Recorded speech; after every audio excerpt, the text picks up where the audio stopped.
여러분 1억일 때 증여세 나오는 거하고 3억일 때 증여세 나오는 거하고 완전 다르죠. 거의 4천이 넘어가요. 세금만, 양도 세금만. 배우자는 얼마까지 공제가 돼요? 6억 원까지 공제가 되잖아요. 빵! 증여세는 빵! 공짜로 3억을 넘길 수가 있죠. 양도세도 빵!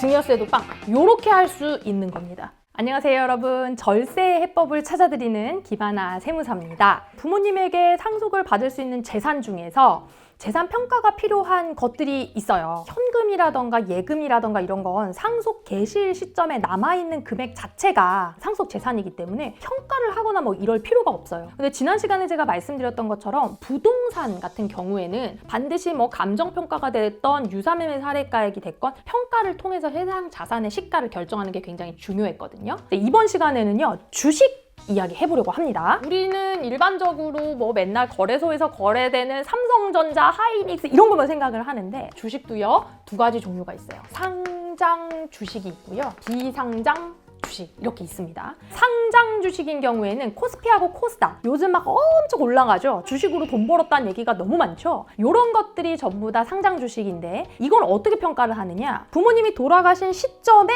그 날짜에 종가라고 하기에는 너무 변동성이 커요, 주식이라는 건. 그래서 상장 주식은 어떻게 평가하냐면 상속 개시일이 이제 기준일이다. 전후 2개월을 D-2개월 이렇게 표현을 할게요. 여기는 D 플러스 2개월, 즉 총 4개월간의 종가 평균액을 평가액으로 합니다. 상장 주식의 상속재산 가액으로 하는 거예요. 예를 들어서 우리가 주식 그래프가 이렇게 올라갈 수 있잖아요. 올라가면 이제 평균이 이 정도에서 형성이 되겠죠. 떨어질 수가 있겠죠. 떨어져도 평균이 이렇게 형성이 되겠죠. 이게 들쭉날쭉하다. 들쭉날쭉하더라도 평균은 이렇게. 이런 변동성을 사실은 보완하기 위해서 이런 종가 평균액을 상장 주식의 평가액으로 합니다. 이거는요, 해외 주식도 마찬가지예요. 해외 주식으로 내가 엔비디아 가지고 있고 테슬라 가지고 있다. 얘네도 마찬가지로 전후 2개월의 종가 평균액을 계산해서 상속재산으로 더하게 됩니다. 그런데 이제 펀드 같은 거 있어요. 펀드는 전후 2개월 뭐 이런 게 아니라 기준일 현재 가액이 있어요. 그런 건 이제 예금처럼 기준일 현재 가액으로 평가를 하면 되는 겁니다. 그럼 비상장 주식은 어떻게 보냐? 비상장 주식은 여러분 시장에서 거래되는 게 아니거든요. 이거는 법인을 운영하는 기업의 대표, 우리 기업의 주주들이 가지고 있는 게 비상장 주식이에요. 아버지가 중소기업을 운영하고 있다. 그러면 반드시 비상장 주식이 있을 겁니다. 법인으로 운영하고 계신다면. 그러면 이 비상장 주식은 아무도 우리 회사 주식을 삼성전자처럼 거래하지 않는데 어떻게 평가할까? 이게 문제거든요. 세법에서는 얘도 기준을 두고 있어요. 어떻게 했냐면 3개년 동안의 순손익가치, 순손익가치를 계산해서 3을 곱하고요.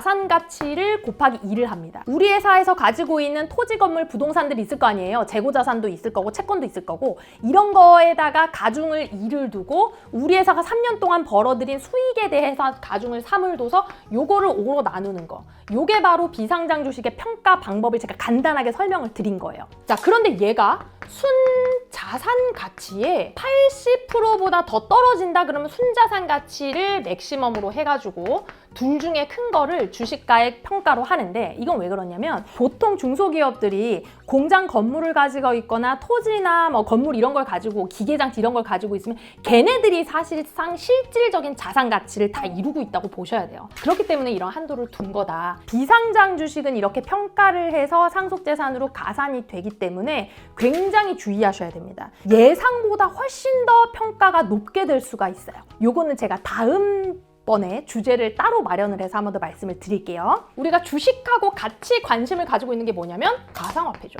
과거에 우리 어르신들이 돌아가실 때 뭐 이런 거 없었어요. 비트코인 이런 거 잘 모르시잖아요. 최근에는 상속재산에 가상화폐가 많이 등장하고 있어요. 과세관청에서도 가상화폐에 대해서 열심히 공부를 하고 있습니다. 최근에 국세청에서 가상화폐 전문가들을 모여서 특강도 받고 이걸 어떻게 과세할 것인가 논의도 하고 그리고 이 흐름이 어떻게 되고 있는지를 진짜 공부를 많이 하고 계시거든요. 그래서 이 가상자산에 관련해서도 여러분들이 좀 알고 계셔야 되는데 아버지가 가지고 있었던 비트코인은 어떻게 평가하냐면 얘도 마찬가지 주식하고 유사하잖아요. 얘는 어떻게 하냐면 플러스 마이너스 전후 1개월간의 평균액으로 합니다. 가상자산은 어디서 거래를 해요? 가상자산 거래소가 있잖아요. 그래서 거래소에서 기준된 그 시간의 평균액을 기준 시점으로부터 이렇게 총 2개월이 되겠죠? 총 2개월 동안의 평균액을 가상자산의 평가액으로 하는데 이것도요 종류가 진짜 많아요. 저도 가상자산, 상속재산 있는 거를 한번 추적을 하면서 평균액을 따져봤는데 종류가 진짜 엄청 많아요.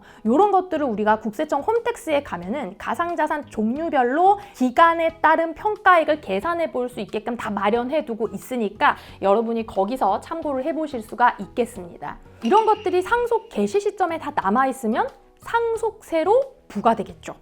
근데 사실은 상속이 일어나기 전에 미리미리 이런 자산들을 증여를 하게 되면 상속세도 절감하고 자녀에게 미리미리 이런 재산을 이관시킬 수가 있어요. 최근에는 주식도 하도 많이 오르고 이러다 보니까 주식을 미성년 자녀한테 사전에 증여한다던가 뭐 가상자산 이런 것도 마찬가지, 비상장 주식도 다 마찬가지. 어떻게 하면 미리미리 자녀에게 증여할 수 있을까 이런 고민도 많이 하시거든요. 이렇게 여러분들이 생각하시면 좋겠어요. 너무 주식이 고점에 있을 때는 여러분 종가 평균액이 굉장히 높게 형성되어 있을 거 아니에요. 이 금액 자체로 사전 증여하더라도 증여세가 부과돼요. 그런데 예를 들어서 평가 손실이 났어. 손절해야 되나 막 이렇게 고민하실 때 이럴 때를 여러분이 증여 타이밍으로 잡으시면 좋습니다. 내가 가지고 있는 주식이 평가 손실이 나서 혹은 그 주가가 오르지 않고 계속 떨어져 있는 상태라면 이걸 미리 자녀에게 증여한다면 증여세도 줄일 수 있고요. 얘가 향후에 가치가 올라갈 것 같이 장기 투자할 종목이라 그러면 자녀에게 미리 주식을 증여함으로 인해서 이 주식 가치가 올라갔을 때는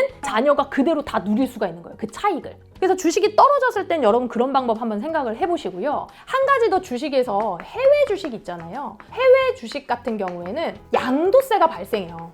양도세가 22%나 나옵니다. 엄청 커요. 국내 상장 주식은 과세되지 않아요. 국내 상장 주식은 소득세법상 열거되어 있지 않기 때문에 과세되지 않지만 해외 주식 같은 경우에는 250만 원보다 더 넘게 양도 차익이 발생하면 양도세 22%입니다. 예를 들어서 실제로 이런 분이 있었는데 테슬라를 주식을 1억 원에 사가지고 보유하고 있었어요. 이게 막 엄청 오른 거예요. 물론 얘는 변동성도 엄청 크긴 하지만 얘가 엄청 올라가지고 얼마가 되냐면 3억이 된 거예요. 이렇게 많이 올라간 주식을 자녀에게 증여하려고 그러면 여러분 1억일 때 증여세 나오는 거하고 3억일 때 증여세 나오는 거하고 완전 다르죠. 그래서 자녀한테 증여하려고 해도 너무너무 부담이 많이 돼요. 증여세 부담이. 이런 경우에는 실질적으로 이 차익이 일어난 2억에 대해서 양도세가 나온다 그러면 22% 붙으면 얼마요? 거의 4천이 넘어가요. 세금만, 양도 세금만. 차익 내고 싶어요? 안 내고 싶어요? 안 내고 싶죠. 세금 내기 아까워서라도 안 내고 싶잖아요. 이럴 때는 어떻게 하냐면 이 주식을요 배우자에게 증여합니다.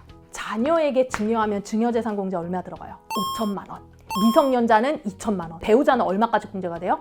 6억 원까지 공제가 되잖아요. 그래서 배우자에게 테슬라 3억 원 주식을 그대로 증여하면 증여세는 얼마다? 빵! 증여세는 빵! 공짜로 3억을 넘길 수가 있죠. 그리고 배우자는 취득가액이 얼마가 돼요? 3억 원이 되는 거예요. 그래서 테슬라 주식을 3억으로 팔아도 양도세도 빵! 증여세도 빵! 요렇게 할 수 있는 겁니다. 굉장히 좋죠. 이익이 났을 때는 배우자에게 넘기고 손실이 났을 때는 자녀에게 증여하자. 자, 여기서 근데 주의할 사항이 있습니다. 2025년부터는요. 배우자에게 증여하고 난 이후에 1년이 지나야지만 배우자가 이 3억 원을 취득가액으로 인정받을 수가 있어요. 무슨 얘기냐면 증여를 받고 나서 1년 이내에 단기간에 얘를 팔아버리잖아요. 그러면 내가 증여받은 배우자의 1억 원을 취득가액으로 봐서 원래 내야 됐던 양도세를 그대로 다 내야 됩니다. 그래서 내가 1년 이상은 보유하고 있다가 양도를 하거나 자금 계획을 세우시는 것을 추천을 드립니다. 우리가 사실은 부동산을 사전 증여하는 거는 리스크가 있어요. 어떤 리스크? 자금 마련의 리스크. 증여세도 내야 되죠. 또 부동산을 취득하면 취득세도 내야 돼요. 그런데 금융자산인 경우에는 취득세가 있어요? 없어요? 없습니다. 그래서 증여공제 한도만큼은 가능하면 우리가 증여, 사전 증여로 미리미리 자녀분들에게 사전 증여를 수행을 하시고요. 배우자를 활용해서도 해외 주식 같은 경우에는 굉장히 절세 효과가 있기 때문에 함께 생각을 해보시면 도움이 많이 되시겠죠. 선생님, 그러면 테슬라 3억을 사고 손실을 보고 있는 상태에서 자녀한테 주면 양도세가 없나요? 공짜로 주는 거에는 증여세가 발생하는 거고 주식을 팔아야지 양도세가 발생하는 거니까 테슬라가 손실을 보고 있을 때 자녀에게 줄 때는 증여세만 내면 되죠. 그리고 나중에 자녀가 이거를 팔 때는 본인이 팔 때 양도세는 내야죠. 차익에 대해서. 하지만 테슬라가 되게 올라가 있을 때 증여하는 것보다 좀 손실 났을 때 증여하는 게 증여세는 훨씬 적게 들어가죠. 그럼 받자마자 자녀가 팔면은 어떻게 돼요? 그렇게는 안 돼요. 배우자하고 자녀는 받자마자 팔면 안 돼. 아까 내가 1년 있다가 팔아야 된다 그랬잖아요. 그게 이제 세법상 규칙이에요. 받자마자 팔면 아빠가 싸게 샀던 것만큼 양도세를 자녀가 다 내야 될 수도 있어요. 그래서 1년은 지나고 팔자. 1년 동안 안 오르면 그것도 괜찮나요? 근데 사실은 주식은 보유하고 있는 동안에 오르건 떨어지건 나의 세금하고는 아무 상관없어요. 그쵸? 주식은 보유하고 있는 동안에 오르건 떨어지건 이건 아무 상관없고 이걸 내가 파는 시점 혹은 누구한테 주는 시점이 중요하거든요. 그러니까 보유하고 있는 동안에 변동이 되는 건 상관없고 언젠가 팔 때 익절해서 팔았다 그러면 세금 내야 되는 거고 손절해서 팔 것 같으면 그냥 증여해버리는 게 낫고 이런 거지. 사실 해외 주식은 요즘 이제 워낙에 많이 올라가 있으니까 올라가 있는 상태에서는 배우자에게 주고 손절할 위기다 그러면 이제 자녀에게 증여하고 이게 사실 베스트일 수 있죠. 자, 그래서 여러분 주식이 올라갈 것 같다, 더 올라갈 것 같다, 계속 올라갈 것 같다 그러면 미리미리 이렇게 사전 증여 플랜도 세워보시기를 추천드립니다. 자, 오늘 내용이 도움이 되셨다면요 좋아요와 구독 부탁드릴게요. 다음 시간에도 상속 이야기 계속 하겠습니다. 감사합니다.